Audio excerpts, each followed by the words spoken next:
जय श्री राम, जय श्री कृष्ण, हर हर महादेव सभी को। तो आज अद्वैत वेदांत गुरु परंपरा का चौथा भाग है, पार्ट 4, जिसमें वशिष्ठ जी ने जहां अद्वैत का ज्ञान दिया है उसका वर्णन मैं यहां पर करूंगा।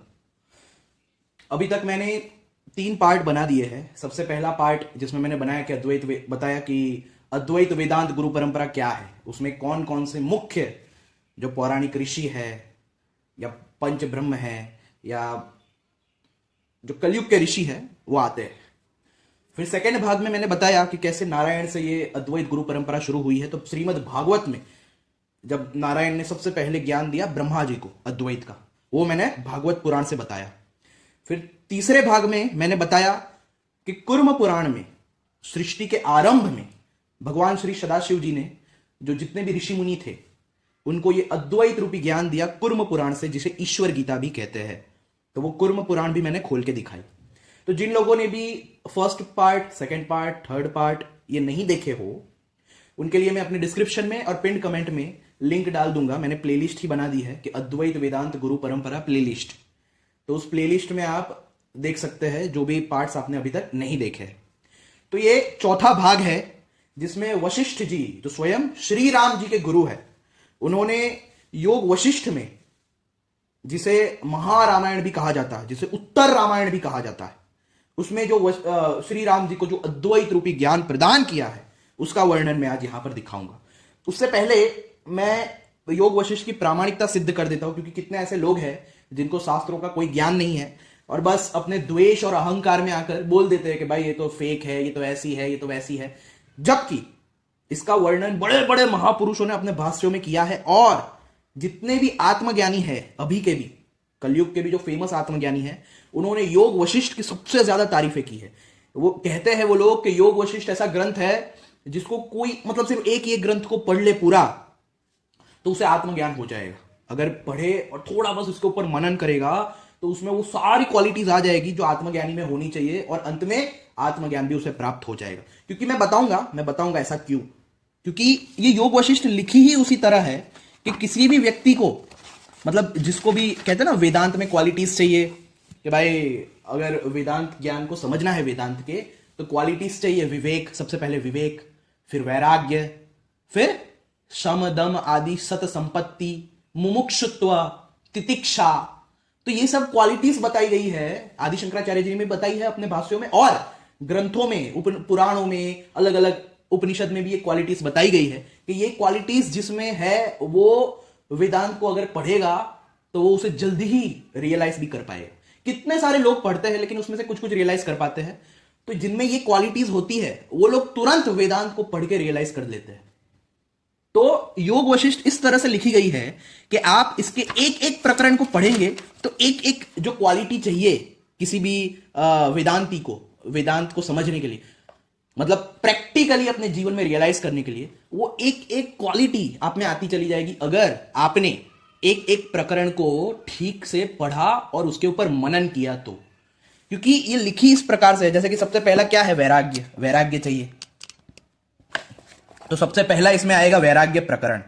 तो इसमें क्या है, वैराग्य प्रकरण में इस तरह से ये बातें लिखी गई है, मतलब अलग अलग चीजों को बताते हुए, उन युक्तियों द्वारा लॉजिकली भी समझाते हुए, प्रैक्टिकली भी समझाते हुए ऐसी बातें लिखी गई है जिससे व्यक्ति के अंदर वैराग्य का भाव उत्पन्न हो जाए।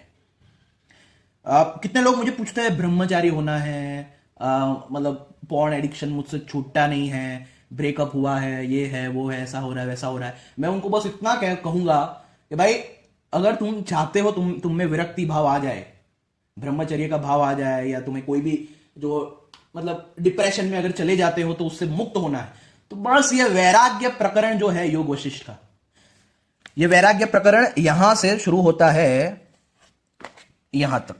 अगर वो तुम ये बस इतना वैराग्य प्रकरण पढ़ लोगे ना तो तुम में इतना वैराग्य आ जाएगा जिसकी कोई सीमा नहीं है, और वो भी युक्तियों द्वारा हर एक चीज समझाई गई है। एक और चीज मैं बताना चाहूंगा, योग वशिष्ठ में ऐसा नहीं है कि ये कहानियां जो है वो सब की सब सच्ची है, बल्कि इसको इस तरह से समझाया है कि उस कहानी से हम कुछ सीख ले, हमारे में मोरल वैल्यूज आए, हमारे में वो स्पेसिफिक क्वालिटी आए, हम दुनिया को इन प्रकार की युक्तियों से समझे इस तरह से ये कहानियां बताई गई है। तो कहानियों में मत उलझ जाना योग वशिष्ठ पढ़ते वक्त, भाई ऐसा हुआ वैसा हुआ, नहीं नहीं, वो कहानियां वहां पे मेन नहीं है, लेकिन वो जो सीख समझाना चाहते हैं वो बहुत गहरी है, उस सीख पर हमेशा ध्यान देना। तो देखो वैराग्य प्रकरण, फिर वैराग्य के बाद क्या, मुमुक्षुत्व की क्वालिटी, हाँ, कि लिबरेशन, मुझे चाहिए लिबरेशन, मुमुक्षुत्व के बाकी सारे डिजायर्स जो है वो सब फीके पड़ जाए, मतलब हमारे अंदर वो दूसरे डिजायर्स चले जाए, बस मुक्ति की डिजायर बनी रहे, मुक्ति की डिजायर इतनी प्रबल हो जाए कि बाकी सारी डिजायर्स जो है वो भस्म हो जाए, ये एक डिजायर के सामने। तो उसे डेवलप करने के लिए, मुमुक्षुत्व डेवलप करने के लिए ये बनाया गया मुमुक्षु व्यवहार प्रकरण, जिसमें ऐसी ऐसी बातें हैं, ऐसी ऐसी चीजें लिखी है कि जिससे हमारे में मुमुक्षुत्व आ जाए, हमारी जो दूसरी डिजायर्स है वो एकदम चली जाए, हमारे अंदर हम डिजायर लेस हो जाए। कितने लोग बोलते हैं ना भाई मुझे डिजायर्स बहुत है, बहुत सारी इच्छाएं हैं, ये वैराग्य प्रकरण और मुमुक्षु व्यवहार प्रकरण पढ़ लेना, फिर बोलना तुम डिजायरलेस नहीं होगे, तो हो जाओगे। मैं तो यही कहूंगा, अगर कोई वेदांती है, वेदांतियों के लिए तो योग वशिष्ठ आत्म स्वरूप है, इतनी ज्यादा, मतलब आत्मज्ञानियों की सबसे प्रिय बुक है ये योग वशिष्ठ। तो भाई योग वशिष्ठ लिखी क्यों गई, योग वशिष्ठ रामायण लिखने का प्रयोजन क्या था? तो ऐसी कथा आती है, महापुरुष लोग बताते हैं कि भाई वाल्मीकि रामायण जो वाल्मीकि जी ने लिखी, योग वशिष्ठ भी बताते हैं कि वाल्मीकि जी ने ही लिखी है, लेकिन वाल्मीकि जी की जो मेन रामायण है उन्होंने सोचा कि उसमें अगर मैं योग वशिष्ठ भी डाल दूंगा तो एक तरह से बहुत लंबी हो जाएगी, तो उन्हें बस शॉर्ट में वो कहानी जो थी, जो मेन लीलाएं थी वो बताना था। तो इसलिए उन्होंने वाल्मीकि रामायण में ये सब बातें, जो योग वशिष्ठ जी जो राम जी के गुरु है, उनका जो संवाद है राम जी के साथ, वो सब नहीं लिखा। उन्होंने एक अलग बुक लिखी योग वशिष्ठ महारामायण के नाम से, जिसमें उन्होंने राम जी और वशिष्ठ जी के बीच संवाद लिखा कि किस तरह से वशिष्ठ जी ने राम जी को ज्ञान दिया, राम जी ने क्या क्या क्वेश्चन पूछे। और एक बात, जितने भी क्वेश्चंस आपको आ सकते हैं ना, वो सब के सब योग वशिष्ठ में राम जी ने पूछ लिए हैं। और सोचो स्वयं आंसर देने वाले कौन है? वशिष्ठ जी। सोचो, सप्त ऋषियों में से एक है वशिष्ठ जी का, कितना नाम है, हमें बताने की जरूरत नहीं है, लोग कितना जानते हैं इन्हें। ऐसे जो महावशिष्ठ जी है वो स्वयं आंसर दे रहे हैं, मतलब इन आंसर्स की कीमत कितनी होगी कोई सोच भी नहीं सकता। तो कोई मतलब लोग पूछते हैं गुरु नहीं है भाई, गुरु नहीं है, गुरु चाहिए। अरे क्या यार, उस टाइम पे तो कोई बुक नहीं थी, इसलिए गुरु के पास जाना बहुत जरूरी था। आज के टाइम पे आप लोग कितने लक्की हो कि उस टाइम के जो बड़े बड़े गुरु थे, महर्षि थे, उनकी बातें आपको आज लिखित रूप में मिल जाती है। इससे बड़ा सौभाग्य क्या होगा? हाँ, आज का अगर गुरु भी देखे, सब मोस्ट ऑफ पाखंडी भरे पड़े हैं।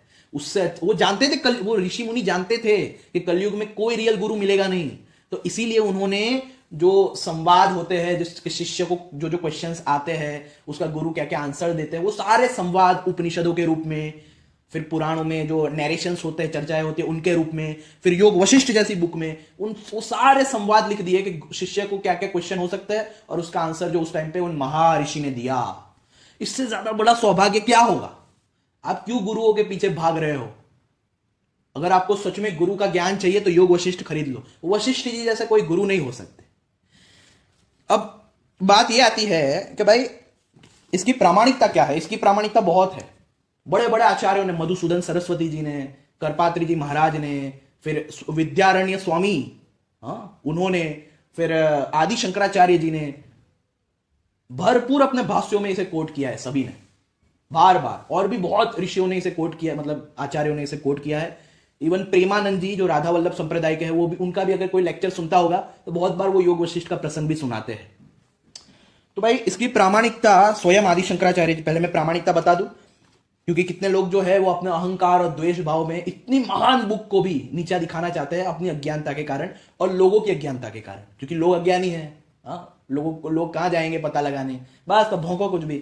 तो इसलिए मैं इसकी प्रामाणिकता आपको दिखा दूं। स्वयं आदि शंकराचार्य जी ने जो श्वेताश्वतर उपनिषद पे जो भाष्य लिखा है, कमेंट्री, ये श्वेताश्वतर उपनिषद जो मुख्य उपनिषद है, उसके भाष्य के, मतलब भाष्य में 1.8 में उन्होंने कोट किया है योग वशिष्ठ को। ये देखो, वासिष्ठ योग शास्त्र में भी रामचंद्र जी के प्रश्न पूर्वक यही बात दिखाई है। राम यदि आत्मा निर्गुण शुद्ध नित्यानंद स्वरूप जरा शून्य और अमर है, तो हे विभो यह संसार किसे प्राप्त होता है अथवा ज्ञान से किसका मोक्ष होगा, और हे भगवान उसका लिंग भंग होता कैसे जाना जाता है। इस समय ये सब बातें आप मुझे यथार्थ रीति से बतला दीजिए, ये राम जी पूछते हैं वशिष्ठ जी। तो देखो स्वयं आदि शंकराचार्य जी ने योग वशिष्ठ को कोट किया है और वशिष्ठ जी बताते हैं, तो इसकी प्रामाणिकता बहुत है, इसलिए कोई भी यहां वहां भोंके आप उनके झांसे में मत आना। वशिष्ठ जी ने बोला है, मनीषीगण उस नित्य शुद्ध नित्यानंदमय आत्मा को ही देहावच्छिन्न जीव भाव की प्राप्ति होने पर संसार की प्राप्ति बतलाते हैं। प्रत्येक जीव में एक ही भूतात्मा सत्य आत्मा परब्रह्म स्थित है, वही जल में प्रतिबिंबित चंद्रमा के समान एक और अनेक रूप से देखा जाता है। अविद्याधीन होने पर वही परमात्मा सर्वथा जीव संज्ञा वाला हो जाता है। तो देखो स्वयं आदि शंकराचार्य जी ने कोट किया है, किसको किसको, योग वशिष्ठ को। फिर यहां पे ब्रह्म पुराण को भी कोट किया है। तो देखो बहुत सारी पुराणों को, यहां पे विष्णु पुराण को कोट किया है। आदि शंकराचार्य जी का भाष्य ऐसा है कि उन्होंने जितने भी जहां जहां मतलब लिखा है वो अपने मन से नहीं लिखा है, उन्होंने शास्त्रों को कोट किया है, शास्त्रों को, अलग अलग पुराणों को, उपनिषदों को, इवन वेदों को। ये देखो विष्णु पुराण। चलो ये तो खैर अलग ही विषय है कि हर एक चीज को कोट किया है उन्होंने। तो योग वशिष्ठ की प्रामाणिकता है। इवन अरे आदि शंकराचार्य जी से भी ज्यादा कोट किया है मधुसूदन सरस्वती जी ने। मधुसूदन सरस्वती जी जो इतने बड़े कृष्ण भक्त थे, और उन्होंने मायावाद खंडनम जो लिखा था मध्वाचार्य ने, और व्यास तीर्थ ने जो न्यायामृत लिखी थी उसका खंडन करते हुए अद्वैत सिद्धि, और ऐसे अनेक ऐसे अद्वैत के ग्रंथ लिखे, और जितने भी विरोधी थे, जिन लोगों ने सो कॉल्ड रेफ्यूटेशन के पॉइंट्स दिए थे, जो एक्चुअली मैं पढ़ता हूं तो मुझे हंसी आती है, क्योंकि उसमें रेफ्यूटेशन जैसा कुछ है ही नहीं। क्योंकि अद्वैत पहली बात तो उनको ही समझ में नहीं आया, जिन लोगों ने सो कॉल्ड रेफ्यूटेशन करने का नाटक किया उनको अद्वैत समझ ही नहीं आया। तो उन लोगों ने जो पूर्व पक्ष रखा है वही गलत है, अद्वैत जैसा मानता ही नहीं, अपनी ओर से बनाकर उसको खंडन करने का नाटक किया है। तो वही मधुसूदन सरस्वती जी जिन्होंने अद्वैत सिद्धि, और पता नहीं इतने ग्रंथ लिख दिए हैं, आप उनके बारे में सर्च कर सकते हो। तो जितने भी अद्वैत विरोधी पाखंडी थे उस टाइम पे, सबका उन्होंने अद्वैत सिद्धि और ये सब बुक्स लिख के खंडन किया। तो उन्होंने भी कोट किया है, मैं लास्ट में दिखाऊंगा उनकी भगवत गीता खोलकर। उन्होंने तो इतना योग वशिष्ठ को कोट किया है जिसकी कोई सीमा नहीं है, मैं लास्ट में दिखाऊंगा। अभी श्रीमद् भागवत पुराण जिस पर ये उछलते हैं इस्कॉन के सुअर लोग, उसी श्रीमद् भागवत पुराण से पहले मैं दिखा दूं, ये 9वां स्कंड है 9.11.1। उसमें सुखदेव जी कहते हैं कि परीक्षित, भगवान श्री राम ने गुरु वासिष्ठ जी को अपना आचार्य बनाकर उत्तम सामग्रियों से युक्त यज्ञों के द्वारा अपने आप ही अपने सर्वदेव स्वरूप स्वयं प्रकाश आत्मा का यजन किया। उन्होंने होटा को पूर्व दिशा, ब्रह्मा को दक्षिण, अध्वर्यु को पश्चिम और उदगाता को उत्तर दिशा दे दी। तो देखो वशिष्ठ जी उनके गुरु है, राम जी ने जो भी कुछ सीखा वो वशिष्ठ जी से सीखा है। अब जो मधुसूदन सरस्वती जी ने जो अपने गीता भाष्य में बार बार कोट किया है योग वशिष्ठ को, वो मैं आपको लास्ट में दिखाऊंगा। पहले योग वशिष्ठ की महिमा देख लेते हैं, कुछ इंपॉर्टेंट जो बातें हैं वो मैं आपको दिखा देता हूं योग वशिष्ठ से। तो अब आपने देखा आदि शंकराचार्य जी ने भी श्वेताश्वतर उपनिषद में योग वशिष्ठ को कोट किया है। तो जब भी इस्कॉन वाले आदि शंकराचार्य को ये बताया कि भाई भज गोविंद भज, तो आप बस बता देना पहले तो योग वशिष्ठ मान ले, मैं सब मान लूंगा। फिर योग वशिष्ठ मान, पहले आदि शंकराचार्य ने जो कोट की है वो योग वशिष्ठ को मान, ऐसा आप उन्हें काउंटर आंसर दे सकते हो। बिल्कुल मत छोड़ो इन सुअरों को, इन कुत्तों को इस छोड़ने के लायक नहीं है ये लोग। तो भाई ये है योग वशिष्ठ। इसमें इस तरह से ये चीजें लिखी है, उत्पत्ति प्रकरण, उत्पत्ति भी समझाई है कि किस तरह से उत्पत्ति हुई है, ताकि उत्पत्ति को जानकर एक तरह से ज्ञान हो जाए कि ये संसार क्या है, कैसा है। स्थिति प्रकरण, उपसम प्रकरण, निर्वाण प्रकरण, तो ये अलग अलग प्रकरण हैं, अलग अलग वस्तुओं को, अलग अलग रियलिटीज को समझाने के लिए। रियलिटीज यानी यहाँ पर अलग अलग जो टर्म्स है, जो हम देखते हैं यहाँ वहां, या ऐसी जो चीजें हैं जो हमारे में होनी चाहिए ताकि हम आत्मज्ञान को प्राप्त कर सके, तो सारी चीजें योग वशिष्ठ में समझाई गई है। तो बहुत ही उत्तम कक्षा की बुक है ये, मतलब जिन्होंने ये बुक नहीं पढ़ी है उन्होंने कुछ नहीं पढ़ा है, मैं यहां तक बोल सकता हूं। तो मैं इससे कुछ इंपॉर्टेंट बातें आपको बता दूं कि कितना महान लेवल का ज्ञान है। और आपको आश्चर्य होगा, बड़े बड़े क्वांटम फिजिसिस्ट, योग वशिष्ठ की तारीफ करते हैं और उनका कहना यह है कि योग वशिष्ठ में ऐसी ऐसी थियरीज लिखी है जो आज हम क्वांटम फिजिक्स में जान रहे हैं या समझ पा रहे हैं। ऐसी बातें, ऐसी कहानियां योग वशिष्ठ में पहले से ही लिख दी गई है। फॉर एग्जाम्पल, योग वशिष्ठ में आपको जितनी भी थियरीज है वो सब मिल जाएगी। पैरेलल यूनिवर्स की थियरी, हाँ, फिर कैसे ये सब एक मतलब एक ही इंसान के इतने सारे प्रतिरूप है और एक तरह से ये जगत स्वप्न के समान है from the view point of absolute reality, जो आज क्वांटम फिजिक्स भी थोड़ा थोड़ा मतलब बहुत थोड़ा थोड़ा बोल भी रहा है। अब थियरी में तो बता दिया, प्रैक्टिकली भी थोड़ा थोड़ा उसने समझाने की कोशिश की है। वो सारी बातें पहले ही योग वशिष्ठ में है। अगर आप इसको पढ़ोगे इनकी स्टोरीज को तो आप दंग रह जाओगे कि आज जितनी भी थियरीज आप सुनते हो वो सारी की सारी योग वशिष्ठ में पहले से है। और सबसे इंपॉर्टेंट, सरस्वती और लीला का जो यहाँ पे व्याख्यान मतलब आख्यान है एक तरह से, प्रकरण, वो तो पैरेलल यूनिवर्स की झलक देता है। जो पैरेलल यूनिवर्स की थियरी है उसकी झलक देता है। तो चलो अभी मैं कुछ कुछ इंपॉर्टेंट बातें आपको योग वशिष्ठ से दिखा देता हूं ताकि आपको आइडिया आ जाए और आपको भी मन हो जाए इसे खरीदने का। ये सिर्फ और सिर्फ, ये देखो, गीता प्रेस में मिल जाएगी आपको और सिर्फ 180 रुपीज की, सिर्फ 180। सोचो 180 में आपको इस संसार का सर्वश्रेष्ठ ज्ञान मिल रहा है, हाँ, जिसको पढ़ने मात्र से आत्मज्ञान आपको आ सकता है। अगर सिर्फ मतलब पढ़ने मात्र इन द सेंस ये पढ़ा और समझा, उसके ऊपर मनन किया, तो ऐसी महान बुक सिर्फ 180। ये सौभाग्य है, लेकिन उन लोगों के लिए दुर्भाग्य है कि जिनकी किस्मत में ये बुक नहीं है।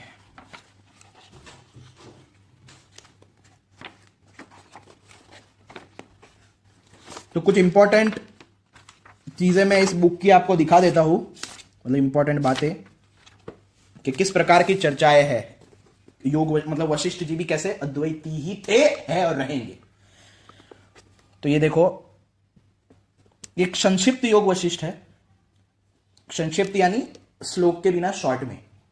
अगर आपको पूरी योग वशिष्ठ चाहिए श्लोकों के साथ तो वो तो भाई चौखंबा में मिलेगी, लेकिन वो बहुत महंगी आती है। चौखंबा में आप ऑर्डर कर सकते हो, 5 वॉल्यूम्स में आती है, 5 भाग में श्लोकों के साथ।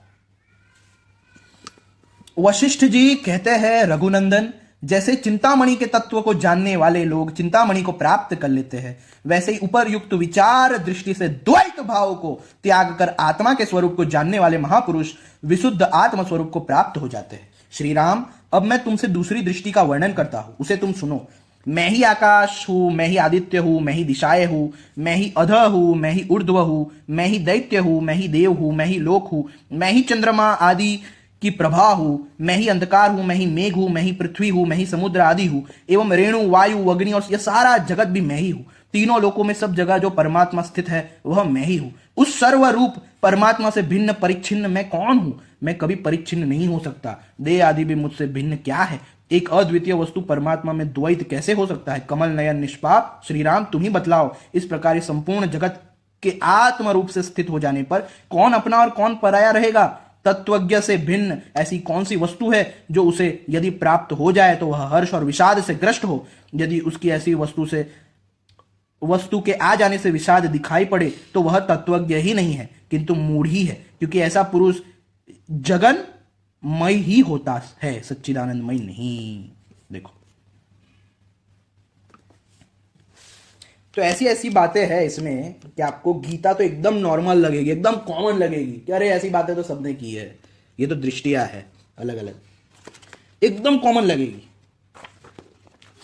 एक्चुअली में है भी वो कॉमन, क्योंकि अगर आपको रियल ग्रंथ पढ़ने तो अष्टावक्र गीता पढ़ो, अवधूत गीता पढ़ो, ऋभु गीता पढ़ो, आपको पता चलेगा रियल गीता कहते किसे है। योग वशिष्ठ जैसे ग्रंथों को पढ़ो, पता चलेगा कि रियल सनातन धर्म क्या है। मैंने ये बातें पहले भी बोली थी। ये देखो, निर्वाण प्रकरण, वशिष्ठ जी कहते हैं, रघुनंदन, सर्वत्र व्यापक परमात्मा एक होते हुए भी सभी रूपों में विराजमान है। उसमें अज्ञानवश ही अनेकता की कल्पना हुई है। ज्ञान हो जाने पर तो वह न वह एक और न अनेक या सर्वरूप ही, फिर उसमें नानत्व की कल्पना कैसे हो सकती है? आदि अंत से रहित सारा आकाश चित्तत्व सच्चिदानंद पर ब्रह्म परमात्मा से परिपूर्ण है। फिर शरीर की उत्पत्ति और विनाश होने पर भी उस चेतन तत्व का खंडन कैसे हो सकता है? अमावस्या के बाद जब प्रतिपदा को चंद्रमा की एक कला उदित होती है, तब समुद्र आनंद के मारे उछलने लगता है, और जब प्रलय काल की प्रचंड वायु चलती है तब वह सूख जाता है। परंतु आत्म तत्व कभी किसी अवस्था में, ये देखो, न तो क्षुब्ध होता है और न क्षीण हुई होता है, वह सदा समभाव से सौम्य बना रहता है। ये देखो, आप पॉज करके पढ़ सकते हैं। बहुत ही महान है योग वशिष्ठ, ऐसा ग्रंथ है, मैं क्या बोलूं, इसकी तारीफ करते करते मतलब कर नहीं सकते हो। ये देखो, श्री राम जी ने पूछा, भगवान वाणी में जो जो दोष आते हैं उनका आदर न करके विधि रूप से और निषेध रूप से यह बताइए कि वास्तव में आप कौन हैं। वशिष्ठ जी ने कहा, तत्ववेत्ताओं में श्रेष्ठ रघुनंदन, यदि तुम मुझे से मेरे स्वरूप का परिचय सुनना चाहते हो तो इस विषय को यथावत सुनो। तुम कौन हो, मैं कौन हूं और यह जगत क्या है, इसका विवेचन किया जा रहा है। तात यह जो निर्विकार अनंत चिन्मय परमात्मा है वही मैं हूं। इसमें बाह्य और आभ्यंतर विषयों का सर्वथा अभाव है तथा यह समस्त कल्पनाओं से परे है। मैं निर्मल अनंत चेतन हूं, तुम अनंत चेतन हो। यह सारा जगत अनंत चेतन है और सब कुछ अनंत चेतन मात्र ही है। विशुद्ध ज्ञान स्वरूप परमात्मा में मैं विशुद्ध ज्ञान स्वरूप परमात्मा ही हूं। मुझ में भेद ज्ञान की दृष्टि है ही नहीं, अतः मैं किसी भी वस्तु को अपने से भिन्न कहना नहीं जानता। ये कौन कह रहे हैं? वशिष्ठ जी कह रहे हैं। जीवित रहकर व्यवहार परायण होता हुआ भी जो परम शांत है, उस ज्ञानी पुरुष की जो मुर्दे के समान स्थिति है, उसी को परम पद कहते हैं। जो बाहर भीतर के साधनों से रहित शांत अनंत साधन रूप और सम है, जिसे न सुख कहा जा सकता है न दुख, जो अहम भी नहीं है, तथा यत्र नान्यत पश्यति इत्यादि श्रुति के द्वारा जिसके स्वरूप का निर्देश किया गया है, वह कल्याण स्वरूप तत्व ही परम पद है।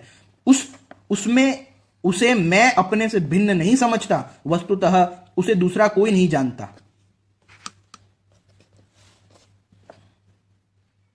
ये देखो, पॉज करके आप पढ़ सकते हैं ये सब।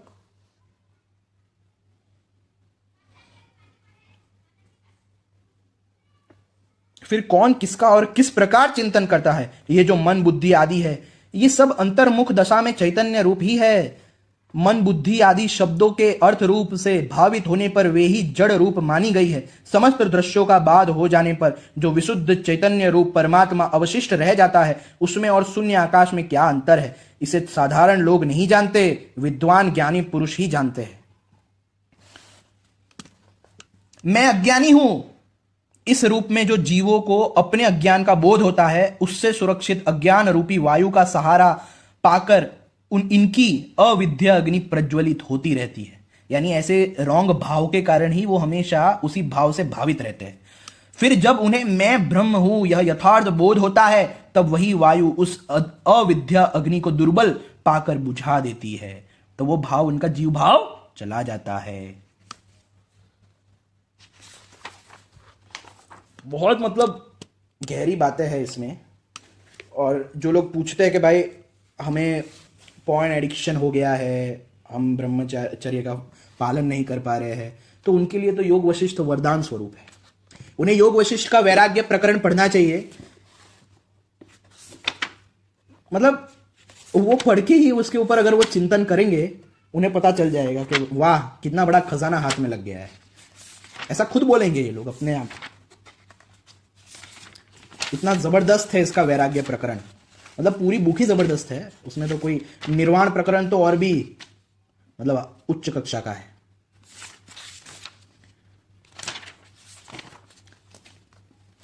ये देखो, टाइटल ही देखो इसके, दृश्य जगत की चैतन्य रूपता, अनिर्वचनीयता, असत्ता तथा ब्रह्म से अभिन्नता का प्रतिपादन। देखो ये सब कौन समझा रहे हैं? स्वयं वशिष्ठ जी। अब इससे ज्यादा महान चीज और क्या हो सकती है कि जो स्वयं राम जी के गुरु है, उनके मुंह से आप सुनो, मतलब पढ़ो एक तरह से। आप खुद सोचो, आज का कोई भी गुरु क्या इतना महान हो सकता है जितने महान वशिष्ठ जी थे? आप पूछते हो ना, गुरु चाहिए, गुरु नहीं है, ये नहीं है, वो। अरे भाई, ऋषियों को पता था कि कलयुग के गुरु लोग कैसे होंगे, इसीलिए उन्होंने बुक्स लिख दी। गुरु शिष्यों के बीच जो अभी तक संवाद होते आए रहे थे उसे उपनिषदों में लिख दिया गया, पुराणों में अलग अलग तरह के तरीके से लिख दिया गया, और स्वयं योग वशिष्ठ जैसी किताबों में, जहां पे क्वेश्चन पूछने वाले कौन है? श्री राम, स्वयं भगवान राम, मर्यादा पुरुषोत्तम। उनसे श्रेष्ठ शिष्य भी कोई नहीं हो सकता। ऐसे महान शिष्य क्वेश्चन पूछते हैं और ऐसे महान गुरु आंसर देते हैं। आप सोचो, इससे बेहतरीन और क्या हो सकता है? तो आपको जो भी क्वेश्चन हो सकते हैं वो श्री राम जी ने यहां पर पूछ डाले हैं, सारे के सारे, और उसके आंसर स्वयं वशिष्ठ जी ने दे डाले। अब इससे इससे बेहतर आपके लिए, मतलब भगवान इससे ज्यादा और क्या कर सकते थे आपके लिए? या ये इतने बड़े बड़े महर्षि इससे ज्यादा क्या कर सकते थे?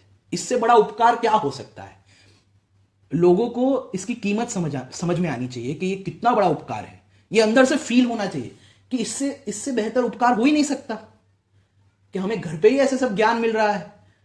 जो पहले के टाइम पे मतलब गुरु के पास जाना पड़ता था, उसमें भी गुरु सबको ये ब्रह्म विद्या का ज्ञान नहीं देते थे। पढ़ लेना आप, सबको ये ज्ञान नहीं मिलता था ब्रह्म विद्या का, यानी वेदांत का ज्ञान। इतने सारे शिष्यों में से वो सिलेक्ट करते थे कि इसमें ये क्वालिटीज है। तो मान लो 1000 शिष्य पढ़ रहे हैं, उनमें से 10 शिष्य को वो ये ब्रह्म विद्या रूपी वेदांत ज्ञान देते थे। और आज वही ज्ञान बुक्स के रूप में सबके लिए अवेलेबल है, वो भी इतने सस्ते में। तो आप सोचो ये कितना बड़ा सौभाग्य है। इसकी इंपॉर्टेंस आपको समझ में आनी चाहिए।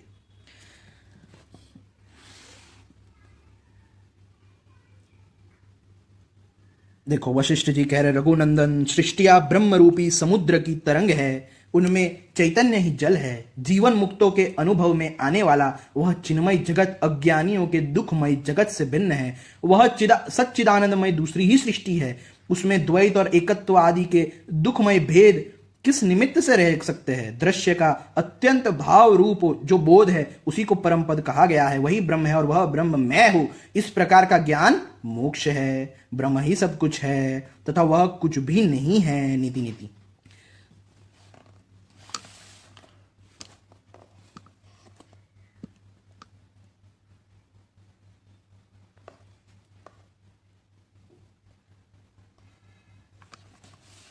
सृष्टि की ब्रह्म रूपता का प्रतिपादन। रघुनंदन, तत्वज्ञानी की दृष्टि में कोई अज्ञानी है ही नहीं, अतः जिसका अस्तित्व ही नहीं है, ऐसे आकाश वृक्ष के सदृश अज्ञानी के विषय में विचार करना कैसा होगा? अज्ञान का बोध स्वरूप आत्मा के ही भीतर भान होता है, अतः वही उसका अधिष्ठान है। जगत अज्ञान का अंग है, अतः अज्ञान रूप ही है। जैसे स्वप्न और सुषुप्ति दोनों निद्रा के अंतर्गत होने से निद्रा के ही अंग है, इसलिए उन्हें केवल निद्रा रूप ही कहा जा सकता है। वैसे ही जगत का स्वरूप भी अपने अधिष्ठान भूत चिन्मय परमात्मा से भिन्न नहीं है। जैसे शुद्ध जल राशि में लहर, भंवर और द्रवता आदि के रूप में जल ही प्रतीत होता है, वैसे ही ब्रह्म में सर्ग नामक ब्रह्म ही भासित होता है। जैसे निर्मल वायु में स्पंदन, आवर्त और विवर्त आदि की प्रतीति होती है, वैसे ही ब्रह्म रूपी वायु में सृष्टि रूपी स्पंदन भाषित होता है। जैसे महाकाश में अनंतता, छिद्रता और शून्यता आदि धर्म आकाश रूप ही है, उससे भिन्न नहीं है, उसी प्रकार सृष्टि भी परात्पर ब्रह्म रूप ही है। जैसे निद्रा आदि में स्पष्ट रूप से उपलब्ध होने पर भी ये सारे स्वप्नगत पदार्थ असन्मय ही है, उसी प्रकार सृष्टि के पदार्थ भी है। स्वतः इनकी सत्ता नहीं है, यानी स्वयं में नहीं है, ये डिपेंडेंट रियलिटीज है, परंतु सत्व स्वरूप परमात्मा में उपलब्ध होने के कारण उससे अभिन्न ही है। जैसे निद्रा काल में, फिर आप पढ़ लीजिए पॉज करके, ये देखो, इस जगत में न कोई आकृति है, न संसार है, और न संसार का अभाव रूप मोक्ष है, न जन्म है, न नाश है, न सत्ता। यह पारमार्थिक दृष्टि से बोला गया है। केवल परम शांत ब्रह्म का ही अपने आप में स्फुरण हो रहा है। क्या बात है! ये यहां पे ऐसी बातें जब आती है ना, यहां पे क्वांटम फिजिक्स आ जाता है कि भाई एक जो कॉन्शियसनेस की फील्ड है जिसने सबको व्याप्त करके रखा है, वही अपने आप में स्फुरित हो रहा है, उसका स्फुरण है ये सब। अथवा यहां ब्रह्म से भिन्न किसी प्रकार का स्फुरण भी नहीं है। यद्यपि ब्रह्म अनेक सृष्टि रूपी पुतलियों के समुदाय से भरा हुआ है, तथापि वस्तुतः उसमें जगत रूपी लताएं, उनकी चोटियां, जड़ें, उनकी रचनाएं और उनकी जड़ों का भूमि में प्रवेश, ये सब अलभ्य है। वह आदि अंत से रहित है, काल के द्वारा भी उसके जन्म और नाश नहीं होते, तथा वह पूर्ण रूप से विशुद्ध एवं सच्चिदानंद धन है।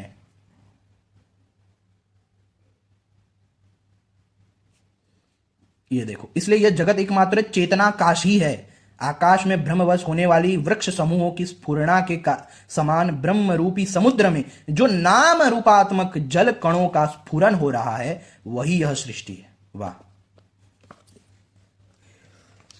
तो आप इसे पढ़िए, योग वशिष्ठ को।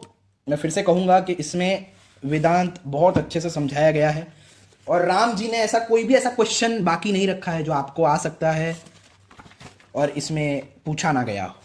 सारे क्वेश्चंस पूछे हैं राम जी ने, और उन सभी का आंसर, सभी के आंसर्स जो है वो वशिष्ठ जी ने दिए हैं। बहुत ही अच्छी बुक है, सबको पढ़नी चाहिए। इससे विवेक जागृत होता है, विवेक, नित्य अनित्य वस्तु का विवेक, और भी कई चीजों का विवेक, बहुत सारी चीजें हमें पता चलती है। तो चलो अब मैं आपको दिखा दूं कि अगर आपको ऑनलाइन इंग्लिश में योग वशिष्ठ पढ़नी हो, वो भी श्लोकों के साथ, तो आप कौन सी साइट पे पढ़ सकते हो। और मधुसूदन सरस्वती जी ने जो योग वशिष्ठ को इतना कोट किया है, वो भी मैं आपको दिखाता हूं। तो ये देखिए, अगर आपको ऑनलाइन योग वशिष्ठ पढ़नी है इंग्लिश में, तो आपको लिखना है Yoga Vashishtha wisdom leap, Google पे ये लिख देना है। फिर योग वशिष्ठ संस्कृत पे आपको क्लिक करना है। उसके बाद ये सारे चैप्टर्स आ जाएंगे। 4 बुक है, 4 वॉल्यूम्स। चैप्टर 1, तो उसमें आप देखेंगे कि भाई ये तो सिर्फ संस्कृत के वर्सेस है, ट्रांसलेशन तो है नहीं, लेकिन ऐसा नहीं है। उसके बाद फिर आपको यहाँ पे क्लिक करना है, एनालाइज ग्रामर। यहाँ पर आप क्लिक करेंगे तो ये देखिए, ऊपर वर्सेस है संस्कृत में और नीचे उसका ट्रांसलेशन है। फिर आप नेक्स्ट नेक्स्ट करके सब पढ़ सकते हैं। तो जिसको भी ऑनलाइन पढ़ना है इंग्लिश में, वो योग वशिष्ठ इस साइट पर जाकर पढ़ सकता है। He is the knower, the knowledge and all that is to be known. He is the seer. देखो, He is the actor, the cause and the effect, the knowledge himself. कितनी गहरी बातें है ये। तो अब मधुसूदन सरस्वती का ये गीता ट्रांसलेशन, गीता कमेंट्री है। अच्छा, एक चीज़ मैं बताना रह गया था, मैंने जब अपना एक वीडियो बनाया था कि कौन सी गीता पढ़े। आपको मधुसूदन सरस्वती जी की गीता भी पढ़नी चाहिए, मैं कहूँगा। मतलब इतनी मार्वेलस कमेंट्री है इनकी भी, क्योंकि ये कोई मामूली व्यक्ति नहीं थे। आप सोचो, ये वो व्यक्ति थे जिन्होंने उस टाइम पे अद्वैत विरोधियों का खंडन किया था, और वो भी इतनी खतरनाक तरीके से। अद्वैत सिद्धि और बाकी इतने सारे ग्रंथ लिखे थे। रामानुजाचार्य ने जो कुछ पॉइंट्स उठाए थे अद्वैत के माया वाले कॉन्सेप्ट पर, उसका भी उन्होंने रेफ्यूटेशन किया मधुसूदन सरस्वती ने, और डिफेंड भी किया। उसके अलावा जो मध्वाचार्य ने, ये लोग जो बहुत उछलते मायावाद खंडनम खंडनम, ये इस्कॉन वाले इतने बड़े गधे हैं कि इनको ये पता ही नहीं है कि उसका आंसर हमारे आचार्यों ने कब का दे दिया है। ये जितना भी खंडन बंडन बोलते हैं ना कि इस आचार्य ने बोल दिया, ये कर दिया, ये अपने तरफ की मतलब आधी कहानी बताते हैं। जिन लोगों ने भी खंडन करने का नाटक किया, जो कि खंडन है नहीं, जिसको अद्वैत आता है, वो अगर उन ग्रंथों को पढ़ेगा तो हंस देगा कि इसे खंडन बोलेंगे। अरे पहले पूर्व पक्ष तो सही से लो, पूर्व पक्ष ही गलत लेते हो, फिर आगे का तो देखना ही क्या है। तो उन सब का जो आंसर है वो सब मधुसूदन सरस्वती जी ने भी अपने टाइम पे दिया। बहुत महान अद्वैती माने जाते थे वो, आज भी माने जाते हैं। तो सोचो, उनकी गीता कमेंट्री कोई छोटी बात तो होगी नहीं। ऐसे व्यक्ति की गीता कमेंट्री जिसने सभी अद्वैत विरोधियों को उस टाइम पे ध्वस्त करके रख दिया था, ऐसे जो मधुसूदन सरस्वती जी है, उनकी गीता कमेंट्री तो आपको ये पढ़नी चाहिए। इसको गुदार्थ दीपिका भी कहते हैं, कि जो गीता के गूढ़ अर्थ है, सीक्रेट है, वो भी मधुसूदन सरस्वती जी ने अपनी कमेंट्री में बताया।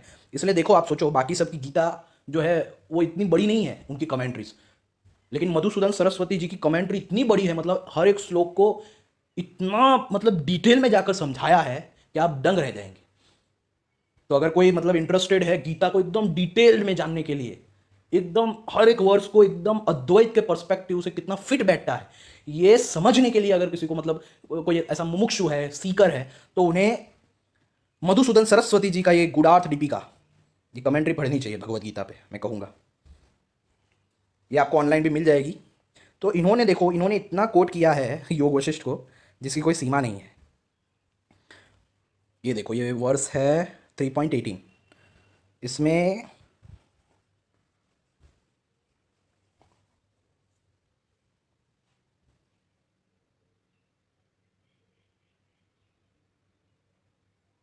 ये देखो, ये योग वशिष्ठ, ये यहाँ पे कोट किया है योग वशिष्ठ को।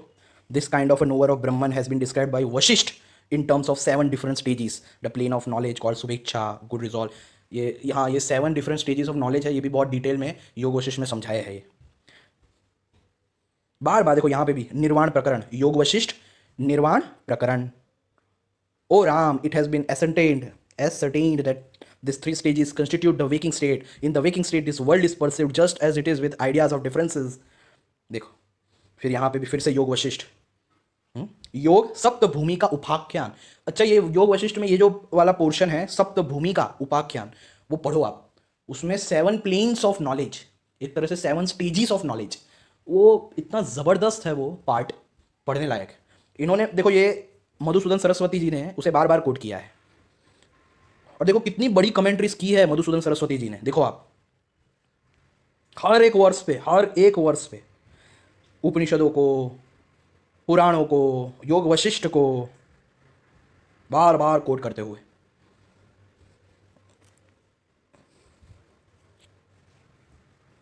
Four 43।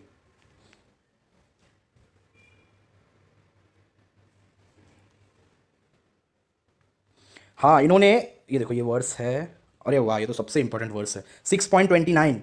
One whose mind has attained purity through yoga, who has the vision of sameness everywhere, sees his self existing in all things and all things in his self। योग युक्त आत्मा, योग युक्त की जो डेफिनेशन, जो मैं हमेशा बार बार बताता हूँ कि सर्वभूतस्थात्मानं सर्वभूतानि चात्मनि इक्षते योग युक्त आत्मा सर्वत्र समदर्शनः। ये मेरा सबसे फेवरेट श्लोक है, क्योंकि पूरी गीता में योग युक्त की ही बात की है, और यहाँ पे योग युक्त का अर्थ समझाया है कि भाई वो कोई चाइल्डिश नपुंसकता फैलाना नहीं है। इसका अर्थ ये है कि जो सेल्फ को, ये जो आत्मा है, उसको सब में और सबको अपनी आत्मा में देखे, वो जो अवस्था है उसे कहते हैं योग युक्त अवस्था। देखो इतने अच्छे से, ये मैं फ़ैन हो गया हूँ ये मधुसूदन सरस्वती जी की कमेंट्री का। मतलब आप भी जब पढ़ोगे आपको पता चलेगा कि इतनी तारीफ क्यों कर रहा हूँ मैं। देखो बार बार पतंजलि योग सूत्र को भी कोट किया है, ये देखो पतंजलि योग सूत्र बहुत बार कोट किया है, आप बहुत बार देखेंगे उनको, पतंजलि योग सूत्र को, मतलब कितना इंपॉर्टेंट है योग सूत्र भी। ये देखो यहाँ पे फिर से वशिष्ठ जी योग वशिष्ठ को कोट करते हुए कि hence Vasishtha has said, "O Raghav, yoga and enlightenment are the 2 processes of the elimination of the mind. The yoga is indeed the restraint of modifications of the mind, and enlightenment is the full visualization of reality." योग वशिष्ठ वीता हव्या उपाख्यान। फिर यहाँ पे फिर से योग वशिष्ठ को quote किया, Bhusunda Upakhyana. To someone yoga is an impossibility, to someone else enlightenment is an impossibility, therefore the supreme lord Shiva spoke of the 2 processes. कि किसी के लिए योग जो है वो कठिन है, किसी के लिए एनलाइटनमेंट कठिन है, तो इसलिए भगवान शिव जी ने दोनों तरह के लोगों के लिए ज्ञान दिया है, यानी योग दर्शन भी दिया है और ये ज्ञान मार्ग भी दिया है। क्या बात है, मतलब इनका मैं फैन हो गया मैंने जब ये एक तरह से मतलब अद्वैत में इतनी दृढ़ निश्चय आपको हो जाएगा अद्वैत के लिए। जैसे ये प्रभुपाद ने बार बार कंडीशन करने के लिए ऐसे शब्दों का इस्तेमाल किया है कि आप नपुंसक बन के इनके ऑर्गेनाइजेशन में ज्वाइन हो जाओ, इस तरह से ब्रेन लेस बनाने का काम किया है। वैसे ही मैं बोल रहा हूं, अगर आपने मधुसूदन सरस्वती जी का मतलब गीता ट्रांसलेशन और कमेंट्री पढ़ ली आपने, तो आप अद्वैत सिद्ध हो जाएंगे। अद्वैत में इतनी निष्ठा आ जाएगी आपको कोई भी अद्वैत विरोधी कभी हरा नहीं पाएगा, इसकी गारंटी मैं देता हूं। जाओ, कोई अद्वैत विरोधी आपके सामने टिक नहीं पाएगा, क्योंकि वो मधुसूदन सरस्वती है जो जहां पर जाते थे तो इनके विरोधियों भी मतलब बोलने लगते थे कि भाई हमें तो डर लगता है, ये तो साक्षात मतलब सरस्वती जी भी जिनके ज्ञान से पूर्ण है, ऐसे है मधुसूदन सरस्वती। ऐसी स्तुतियां लोग करने लगते थे। तो सोचो, ऐसे मधुसूदन सरस्वती की कमेंट्री, और वो भी इतने डिटेल्ड में। हाँ, कुछ लोग बोलते हैं ना कि भाई हम प्रभुपाद की गीता पढ़ के इतने ब्रेन लेस हो गए हैं, हम तो इतने कंडीशनड हो गए हैं, हमें बचाओ, हमें आज़ाद करो। मैं बोलूँगा, अगर तुमने मधुसूदन सरस्वती जी की कमेंट्री पढ़ ली ना, तो इन्होंने इतना खतरनाक अद्वैत का प्रतिपादन किया है हर एक वर्ष में कि भाई प्रभुपाद की जो कमेंट्री है ब्रेन लेस बनाने की, कंडीशन करने की, वो उसकी पावर भी बहुत कम पड़ जाएगी। अद्वैत में इतनी भारी निष्ठा आ जाएगी आपकी, अद्वैत के प्रेमी बन जाओगे आप, क्योंकि हर एक वर्ड्स को इन्होंने बहुत गहराई से समझाया है।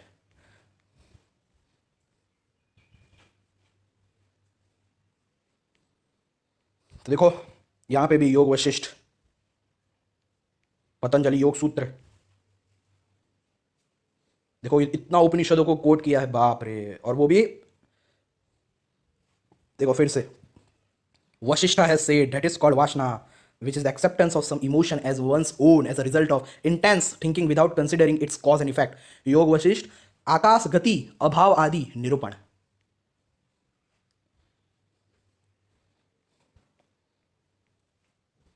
योग वशिष्ठ उपदेश आख्यान। ओ राम, मतलब इन्होंने इतना, आप सोचो इतना कोट किया है योग वशिष्ठ को, और पतंजलि योग सूत्रों को भी, उपनिषदों को भी। और देखो कमेंट्रीज कितनी बड़ी बड़ी की है हर एक वर्ड्स को समझाते हुए। तो बस इतना कहूँगा, आप ये ऑनलाइन भी आपको ये पीडीएफ मिल जाएगी, कि आप पढ़ो इसे। मैं तो कहूँगा पढ़ो, बहुत ही ज़बरदस्त कमेंट्री है ये। तो बस इतना ही मुझे बताना है। ये देखो, मतलब आप हर एक वर्ष में पाएंगे कि योग वशिष्ठ को इन्होंने कोट किया है, हर एक वर्ष में। देखो यहाँ पे भी योग वशिष्ठ, पतंजलि योग सूत्र। अगर आप अद्वैत निष्ठ व्यक्ति बनना चाहते हैं, गीता के हर एक वर्ष को वो जैसा है वैसा समझना चाहते हैं, उसके सीक्रेट्स को समझना चाहते हैं, तो आप मधुसूदन सरस्वती जी की कमेंट्री को पढ़िए। ये वही है जिन्होंने सभी अद्वैत विरोधी पाखंडियों का खंडन किया था और अद्वैत को डिफेंड किया था। जब अद्वैत पर झूठे आक्षेप लगाने शुरू कर दिए, अद्वैत जैसा मानता ही नहीं है वैसा फैलाने लगे लोगों को, ताकि कोई अद्वैत की ओर आए ना। हाँ, तो उस वक्त मधुसूदन सरस्वती, और ये वही मधुसूदन, अरे यार ये वही मधुसूदन सरस्वती है जो एक टाइम पे पक्के द्वैतवादी थे, और उन्होंने सोचा मैं अद्वैतवाद को मिटा दूंगा, अद्वैतवाद को मतलब पूरी तरह से हटा दूंगा इस भारत से, ऐसा उन्होंने सोचा था। क्योंकि द्वैतवादी लोग आप देखेंगे नॉर्मली ऐसे आतंकवादी सोच वाले होते हैं, मोनोथिस्टिक होते हैं, इसलिए ऐसी सोच उनमें आनी स्वाभाविक है। तो इसलिए उन्होंने कहा कि भाई अद्वैतवाद का खंडन करना है मुझे, तो मुझे अद्वैत सीखना पड़ेगा। तो मधुसूदन सरस्वती गए अद्वैत सीखने, लेकिन जब उन्हें पता चला कि अद्वैत रियलिटी में है क्या, और मेरे जो दोस्त है, जो द्वैतवादी दोस्त थे, उन लोगों ने क्या क्या मुझे बुरा बुरा और गलत गलत अद्वैत के बारे में बताया था, वो दंग रह गए। वो इतने अद्वैत निष्ठ बन गए वो अद्वैत को जानकर, और उन्होंने अपने गुरु से प्रार्थना की और क्षमा मांगी कि भाई मैंने आपसे झूठ बोला था, मैं रियलिटी में द्वैतवादी था, और मैं बस अद्वैत इसलिए सीखने आया था ताकि मैं अद्वैत का खंडन कर सकूं।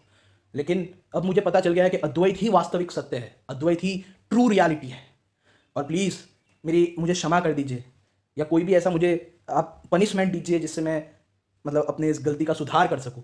तो उनके गुरु ने कहा गलती की है तो तुम्हें कोई ना कोई प्रायश्चित करना ही पड़ेगा, तो एक काम करो, तुम संन्यास ले लो। तो वो मधुसूदन सरस्वती जी जो अद्वैत को पूरी तरह से मिटाने निकले थे, इसलिए वो अद्वैत को सीखने आए थे, लेकिन अद्वैत सीखने के बाद उन्होंने इतना अद्वैत का प्रचार किया, जो द्वैतवादियों ने जो भी पॉइंट्स रखे थे उनका खंडन किया, अद्वैत का डिफेंड किया। ऐसे मधुसूदन सरस्वती जी की ये कमेंट्री आप सोच सकते हैं कि कितनी महान होगी। तो इसलिए आपको ये कमेंट्री पढ़नी चाहिए। तो बस इतना ही मैं कहूँगा। तो वशिष्ठ जी की प्रामाणिकता भी मैंने सिद्ध कर दी, योग वशिष्ठ की भी, और हमारे वशिष्ठ जी जो अद्वैतवादी थे, हैं और रहेंगे, उनकी प्रामाणिकता भी मैंने सिद्ध कर दी।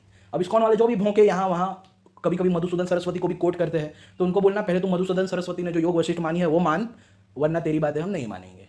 या भज गोविंदम या आदि शंकराचार्य की कोई भी बात लेकर आए तो उनको बोलने का कि पहले आदि शंकराचार्य जी ने जो योग वशिष्ठ जो लिखी है, मतलब कोट किया है, योग वशिष्ठ को माना है, वो तू मान पहले, फिर ही हम तेरे पक्ष की बात मानेंगे, वरना चल निकल भाग, ऐसे लात मार के इनको भगा देने का। भज गोविंदम करते आ जाते हैं, लात मार के भगाने का उनको, और आपको बोलने का कि भाई वो तुम जैसे गधों के लिए लिखा है कि जिनमें ज्ञान पाने की क्षमता नहीं है।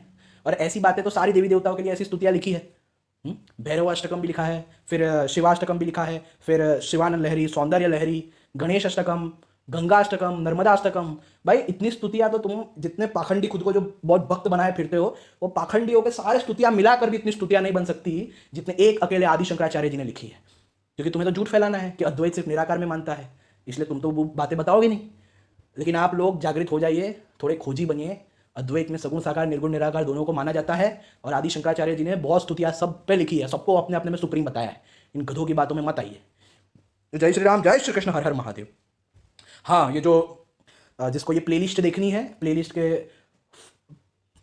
First, second and third part को जिसको देखना है, उनके लिए मैं लिंक जो है वो अपने डिस्क्रिप्शन में और पिन कमेंट में डाल दूंगा कि अद्वैत वेदांत गुरु परंपरा की प्लेलिस्ट ऑफ अद्वैत वेदांत गुरु परंपरा के नाम से मैं अपने डिस्क्रिप्शन में और पिन कमेंट में डाल दूंगा। आप फर्स्ट भाग, सेकंड और थर्ड तीनों पार्ट्सों को पहले देख लीजिए अगर ना देखा हो तो।